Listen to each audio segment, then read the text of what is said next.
প্রিয় বন্ধুরা, আসসালামু আলাইকুম। আশা করি সবাই ভালোই আছেন। সাপ্লাই ডিমান্ডের চ্যাপ্টার 2-তে স্বাগতম। আমরা প্রিভিয়াস ভিডিওতে আলোচনা করছি যে সাপ্লাই ডিমান্ড আপনারা কিভাবে ড্র করবেন প্রপারলি এবং কিভাবে ট্রেডগুলো নেবেন। আজকে আমরা ভিডিওটাকে আরেকটু ডিটেইলডে যাব। আপনারা যারা ট্রেড করতেছেন অনেক দিন ধরে বা ট্রেডে প্রফিটেবল না, ধৈর্য রাখবেন। হ্যাঁ, আর একটা বিষয় হচ্ছে যে আমার ব্যাকগ্রাউন্ডে একটু নয়েজ আছে। আই হোপ যে আপনারা অ্যাডজাস্ট করে নেবেন। আমি চেষ্টা করব নয়েজ রিডিউস করে দেওয়ার। মূলত বাসায় আশেপাশে কনস্ট্রাকশনে কাজ চলতেছে। তা বন্ধুরা, আমি আগে একটা ট্রেড এক্সপ্লেইন করে আগাই, এতে করে সুবিধা হবে আর কি। লাইভ ট্রেড এখানে দেখতে পারতেছেন। আমি যেটা স্ক্যাল্পিং করতেছি মূলত। তা সাপ্লাই ডিমান্ড আমরা যখন ড্র করি, আমাদের মূল কাজ হচ্ছে ট্রেন্ডের দিকে ট্রেড নেওয়া। অর্থাৎ এখানে আপনি দেখতে পারতেছেন যে ট্রেন্ড এদিকে। তা আমরা ট্রেন্ড কিভাবে বুঝবো? আমরা দেখব যে আমাদের লো কোনটা, আমাদের হাই কোনটা। যে এটা দেখেন যে হাই, এটা লো, এরপরে আবার নেক্সট হাই ফর্ম করছে, এখানে দেখতে পারতেছেন এটা ছিল লো। তা দেখেন যে স্ট্রাকচার কিন্তু আপনার হাই লো ফর্ম করতেছে।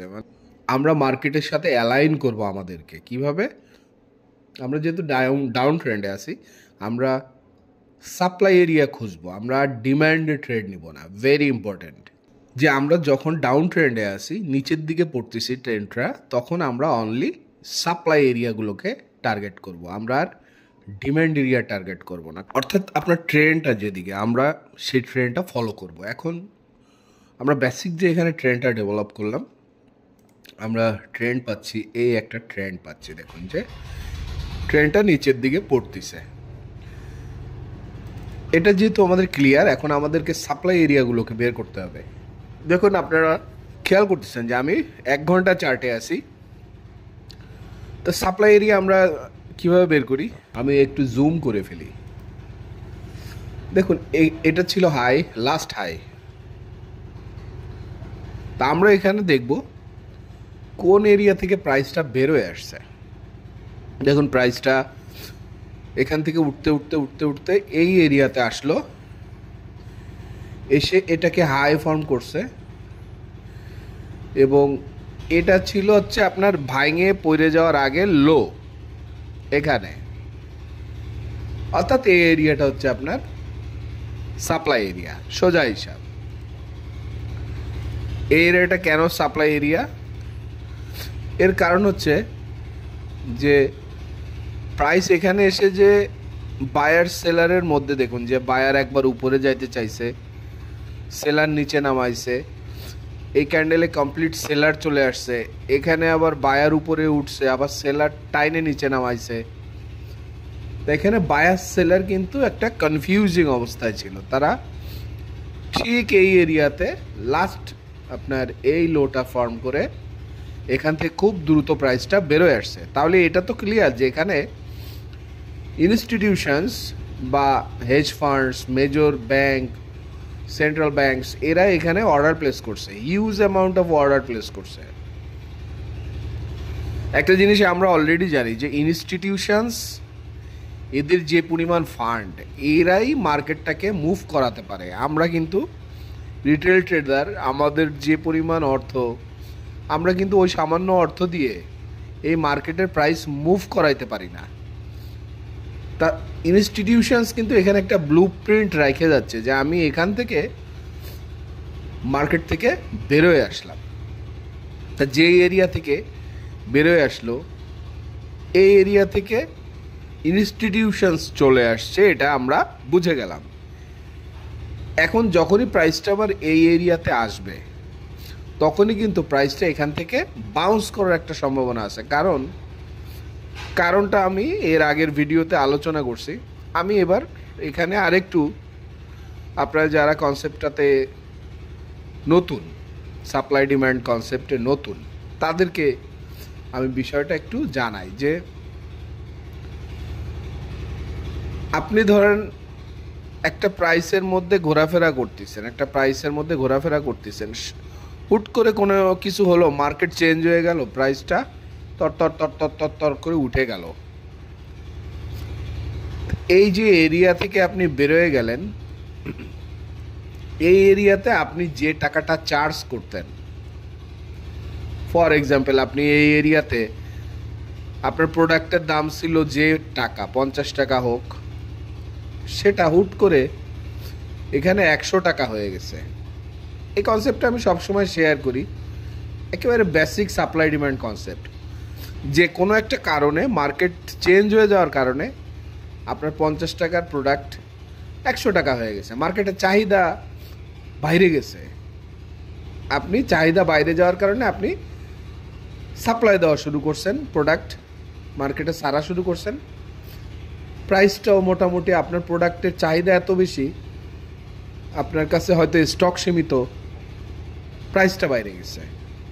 এবার প্রাইসটা যখন মার্কেটে অনেক মালামাল হয়ে গেল, সময় গেল, হয়তো মার্কেটটা এবার চেঞ্জ হয়ে আবার পড়া শুরু করলো, কিন্তু পড়তে পড়তে ও যদি আবার এই 50 টাকার রেঞ্জে চলে আসে, তাহলে এতটুক কিন্তু আপনি বুঝতেছেন যে এখানে যদি এবার আমি কিনি, তাহলে আমি একটা ডিসকাউন্ট প্রাইস পাচ্ছি। ডিসকাউন্ট আমি তাহলে এই প্রিমিয়াম এরিয়া টার্গেট করতে পারি, অবশ্যই যদি আমার পক্ষে যায়, যদি প্রাইসটা আমার পক্ষে থাকে। অর্থাৎ আমি যে ডিমান্ড এরিয়া, এই যে একটা ডিমান্ড এরিয়া,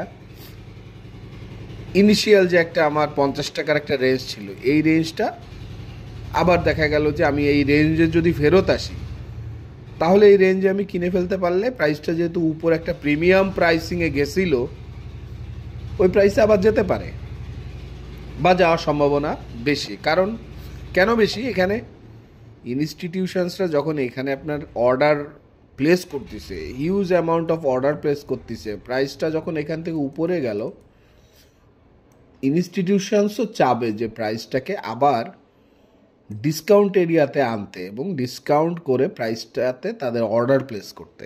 এটা কেন চাবে? কারণ এইখানে উপরে পারচেস করা তাদের জন্য প্রফিটেবল না, তাদের অলরেডি এখানে অনেক অর্ডার এক্সিকিউট করা আছে এই এরিয়াতে। তারা যদি আবার এইখানে উঠতেছে, প্রাইস উপরের দিকে উঠতেছে, এবং তারা যদি অর্ডার প্লেস করতে থাকে আপনার উঠার সাথে সাথে, এটা কিন্তু তাদের জন্য প্রফিটেবল না। তাদের জন্য প্রফিটেবল কোনটা? তারা যদি প্রাইসটাকে আবার তাদের এরিয়াতে আনতে পারে এবং এখানে আরও huge amount of order place করতে পারে, কারণ তারা মার্কেটটা নিয়ন্ত্রণ করতেছে ইনস্টিটিউশনস। ফলে তারা যদি এখানে আনে এবং তারা যদি মার্কেট মেক করে এই মার্কেটের প্রাইসটাকে আবার উপরে নেয়, এটা তাদের জন্য প্রফিটেবল।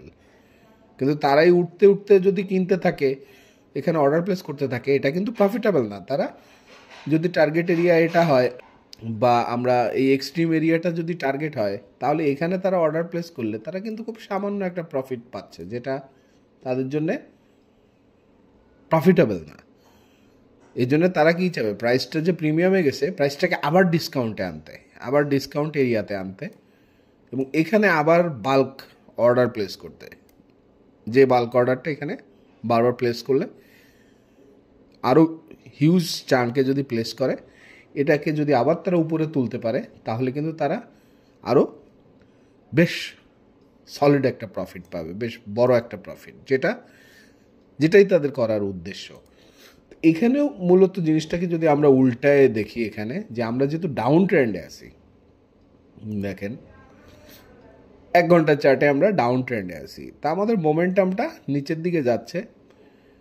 এবং আমরা যদি ইনস্টিটিউশনাল ফ্লোটা খেয়াল করি, দেখেন যে এখানে প্রাইসটা এখান থেকে দেখেন যে লাস্ট কনসলিডেশন ছিল এই এরিয়াটা। আমরা একটু জুম করি, জুম করে আমরা এই সাইডটাতে দেখি, দেখেন যে এখানে লাস্ট আপনার কনসলিডেশন এরিয়া ছিল এটা। তা এই এরিয়াতে এখান থেকে প্রাইসটা ভেঙে পড়ছে এবং বেশ দেখেন যে ফোর্সের সাথে বেরোয় আসছে। তাহলে ডেফিনেটলি এখানে ইনস্টিটিউশনস এই ফ্লোটা তৈরি করছে। আমার আপনার এত মানি নেই যে আমরা এই প্রাইসটাকে এভাবে মুভমেন্ট করাবো, মূলত ইনস্টিটিউশনসই এটা করছে। ওকে, আমরা তাহলে এই এরিয়াটাকে এরকম মার্ক করলাম। এবার প্রাইসটা দেখুন যে আবার যে পড়া শুরু করছে, এখানে এসে দেখুন একটু কনসলিডেট করে এই এরিয়াতে পড়া শুরু করছে। এটাও একটা এরিয়া। আমি প্রথমে আপনাদের এরিয়া ডেভেলপ করা শেখাচ্ছি, পরে আমরা ভ্যালিড এরিয়া ডেভেলপ করব, যে এর থেকে কিভাবে আমরা ভ্যালিড এরিয়া বের করব। এখানে দেখুন যে আবার আসছে, আইসে কনসলিডেট করছে। কনসলিডেট যখন আমি বলতেছি, তার মানে বায়ার এবং সেলার যেই এরিয়াতে সে একটু নাচানাচি করছে একই রেঞ্জের মধ্যে, ওই এরিয়াটা হচ্ছে কনসলিডেশন এরিয়া, বা যেখানে কোনো সিদ্ধান্ত হয় না, ইনডিসিশন থাকে। তা দেখুন যে এখানে যদি আপনার এক্সট্রিম হাই এটা থাকে আর লো এই গ্রিনের এটা থাকে, তা আমরা টান দিলে এটা একটা নতুন এরিয়া, যেখান থেকে দেখেন প্রাইসটা খুব দ্রুত বেরোয় আসছে। আপনি আবার দেখেন যে এখানে আবার একটা এরিয়া যেখানে কনসলিডেট করছে এবং এখান দিয়ে বেরোয় গেছে আবার প্রাইসটা। আমরা এটাও ধরতে পারি একটা এরিয়া। এখন এতগুলো এরিয়া যখন বেরোলো, আবার এখানে দেখুন যে লাস্ট আপনার এরিয়া ছিল এটা। এখন আমাদেরকে ভ্যালিড ইনভ্যালিড, কারণ আমরা এভাবে যদি এরিয়া ড্র করতে থাকি তাহলে আমরাই কনফিউজড হয়ে যাব যে কোনটায় বাউন্স করবে আর কোনটায় করবে না, তাই তো? তা আমাদের মূল কাজ হবে যে প্রথমত যে ভ্যালিড এরিয়াগুলোকে ফিগার আউট করা। তো ভ্যালিড এরিয়া আমরা কীভাবে বুঝবো, আমি আগেও ডিসকাস করে আসছি। ইনএফিসিয়েন্সি আছে কিনা বা ইমব্যালেন্স আছে কিনা মার্কেটে। তার মানে আপনি দেখুন যে এখান থেকে যখন প্রাইসটা নিচের দিকে পড়া শুরু করছে, এখানে আপনার ফেয়ার ভ্যালু গ্যাপ আছে। ফেয়ার ভ্যালু গ্যাপ হচ্ছে আপনার এটা লো এবং এটার হাইয়ের মধ্যে যে গ্যাপ, এখানে একটা ফেয়ার ভ্যালু গ্যাপ আছে, এখানে ফেয়ার ভ্যালু গ্যাপ আছে। তার মানে এই যে আমরা এরিয়াটা ড্র করলাম, সাপ্লাই এরিয়া, লাস্ট যে কনসলিডেশন, ওই এরিয়াটা কিন্তু একটা ভ্যালিড এরিয়া, কারণ এখানে ইমব্যালেন্স আছে। আপনাকে ইমব্যালেন্স থাকতে হবে প্রত্যেকটা ভ্যালিড এরিয়ার সাথে। এই এরিয়াটাও কিন্তু আপনার ভ্যালিড একটা এরিয়া, কারণ এখানে দেখুন যে ইমব্যালেন্স আছে, এখানে দেখুন যে একটু ইমব্যালেন্স আছে। ফলে আপনি এখানে যে এরিয়াটা ড্র করছেন এটা কিন্তু একটা ভ্যালিড এরিয়া ছিল, কিন্তু প্রাইসটা পরে যখন ফেরত আসলে এটাকে কাভার করে দিছিল, এই ইমব্যালেন্সটাকে ফিল আপ করে দিছে, ফলে এটা আর এখন ভ্যালিড নেই। এবার আমরা এখানে যদি খেয়াল করি, এখানে দেখুন প্রাইসটা ইমব্যালেন্স যে তৈরি করছে, এই ইমব্যালেন্সটা কিন্তু এখনও ফিল আপ করে নাই, এখনও প্রাইসটা এখানে ইনএফিসিয়েন্ট আছে। তার মানে প্রাইসের মধ্যে আপনি দেখতে পারতেছেন যে গ্যাপটা ছিল, এই গ্যাপটাকে সে এখনও মিটিগেট করে নাই, ফলে প্রাইসটা এখনও মিটিগেট করতে পারে। ফলে এই যে একটা ভাব এখনও থেকে গেছে যে এখানে প্রাইসটা এখনও আসে নাই, এ কারণে এটা কিন্তু এখনও ভ্যালিড একটা সাপ্লাই এরিয়া, কারণ এখানে প্রাইসটা আসার সম্ভাবনা আছে এবং এটা ভ্যালিড এরিয়া। আবার এই এরিয়াটা দেখুন, এটার যে ইমব্যালেন্স ছিল এটা কিন্তু কাভার করে দিয়ে পড়ছে, তার মানে এই এরিয়াটা আপনার ভ্যালিড নেই আর, কারণ এটার এখানে যে ইনএফিসিয়েন্সি ছিল, এই ইনএফিসিয়েন্সিকে কিন্তু এখানে সে ইফিসিয়েন্ট করে দিছে। ফলে এদের মধ্যে দেখেন যে ইফিসিয়েন্ট প্রাইসিং হয়ে গেছে। এখানে যে ইমব্যালেন্স ছিল, ফেয়ার ভ্যালু গ্যাপ ছিল, এটাকে মিটিগেট করে দিয়ে গেছে পুরোপুরি। তাহলে এবার এই পজিশনে আসি। এখানে দেখুন যে একেবারে রিসেন্ট আমি এখানে একটা ট্রেড দিছি, ট্রেডটা কীভাবে দিছি আমরা একটু পরে আলোচনা করব। তা আমার এখানে প্রাইসটা আসার আগ পর্যন্তই এই এরিয়াটা ছিল আমার একেবারে ক্লোজেস্ট, যেটা ভ্যালিড একটা সাপ্লাই এরিয়া। এই এরিয়াটা ভ্যালিড ছিল কারণ এখানে যে ইমব্যালেন্স ছিল, এই ইমব্যালেন্সটা ফিল আপ করেনি তখনও। এখন যদিও কারেন্ট প্রাইসটা ইমব্যালেন্সটাকে ফিল আপ করে নিচে পড়া শুরু করছে। এখন আপনি বের করে ফেললেন যে আপনার কয়েকটা এরিয়া, দেখেন এতগুলো ড্র করছিলাম, তার থেকে অনলি 3টা এরিয়া থাকলো যে এরিয়াগুলো এখনও ভ্যালিড।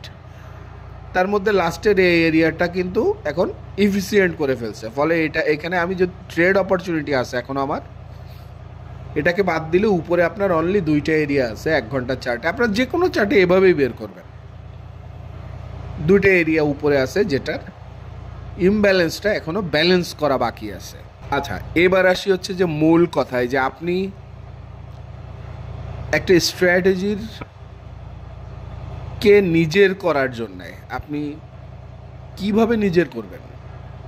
ডেফিনেটলি আপনাকে বুঝতে হবে আপনি কোন টাইম ফ্রেমের ট্রেডার। আপনি কি 4 ঘন্টার চার্ট প্রিফার করতেছেন, নাকি এটা আমি আপনাকে বলে দিতে পারবো না, আপনাকে নিজেই, যে আপনি 4 ঘন্টার চার্ট প্রিফার করেন নাকি 1 ঘন্টার, নাকি ডেইলি চার্ট, নাকি 5 মিনিট, নাকি 4 মিনিটের সাথে 4 ঘন্টার সাথে 1 ঘন্টা, নাকি 1 ঘন্টার সাথে 30 মিনিট।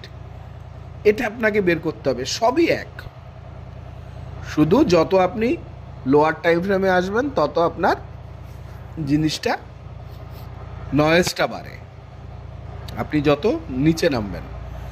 আর আপনি যত উপরের টাইম ফ্রেমে থাকবেন আপনার ট্রেড অপরচুনিটি আসবে অনেক লেটে লেটে, কিন্তু নয়েজ কম।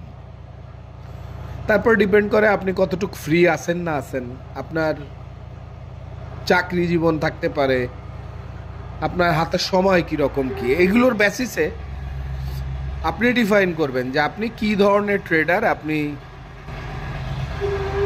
কি পরিমাণ সময়ের পিছনে দিতে পারেন। ওকে, এবার আমরা আসি যে আমরা এখানে আমি ট্রেডটা কীভাবে, আমি মূলত 1 ঘন্টার বেসিসে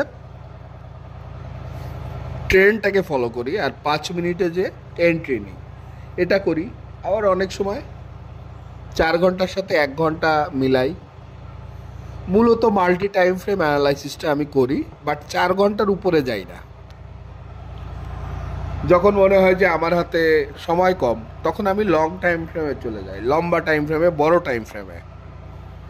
আর যখন দেখি যে আমার হাতে সময় আছে, আমি একটু ট্রেডের চার্ট দেখতে পারতেছি, তখন আমি 1 ঘন্টার সাথে 5 মিনিট করি। তো এখানে দেখুন যে আমার একটা ট্রেড প্লেস করা আছে। ট্রেডটা কিভাবে প্লেস করা, যেহেতু আমরা ডাউন ট্রেন্ডে আছি, আমাদের ভ্যালিড একটা এরিয়াতে চলে আসছে, তা আমি আসলেই আমি ট্রেড প্লেস করি না। আমি কি করি, 5 মিনিটে চলে যাই।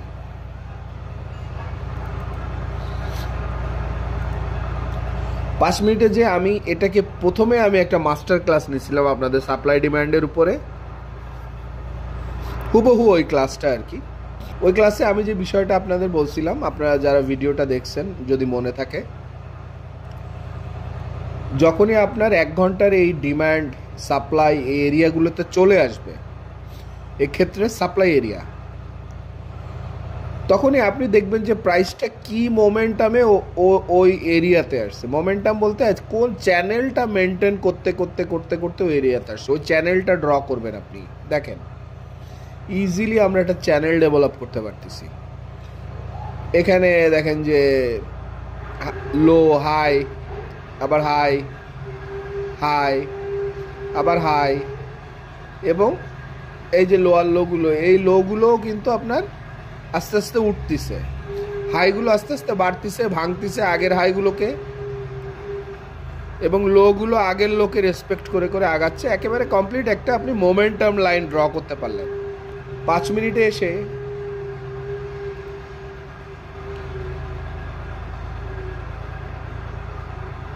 আপনার কাজ হবে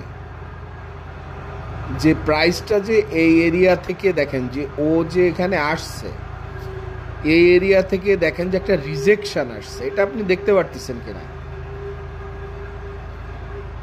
একটা রিজেকশন আসছে। আপনি যখনই ও প্রাইসটা আপনার ওই সাপ্লাই এরিয়াতে আসলো,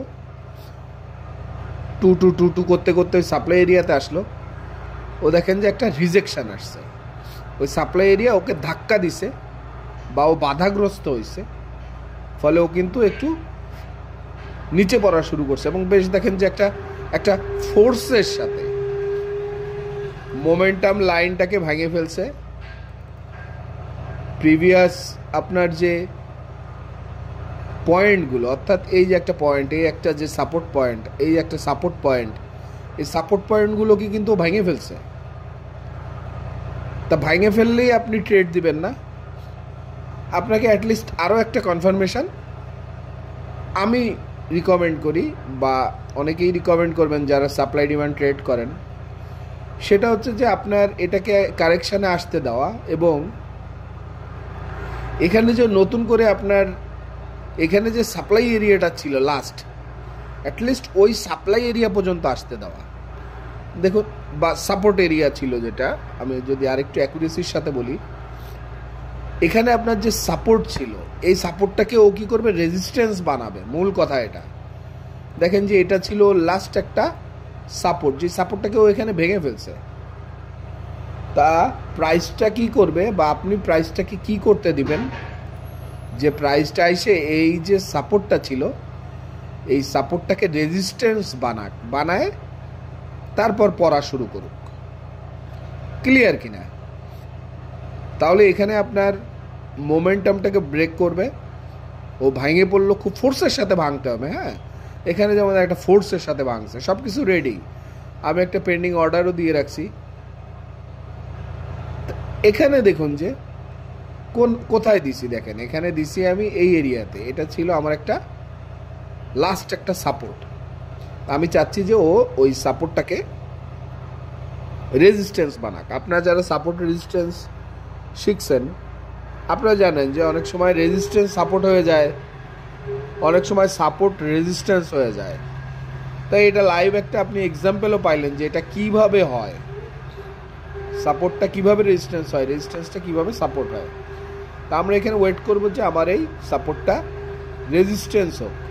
যখনই এরিয়াতে আসবে আমি এখানে অর্ডার প্লেস করে দেব। আমার স্টপ লসটা থাকবে এই ব্লকের উপরে।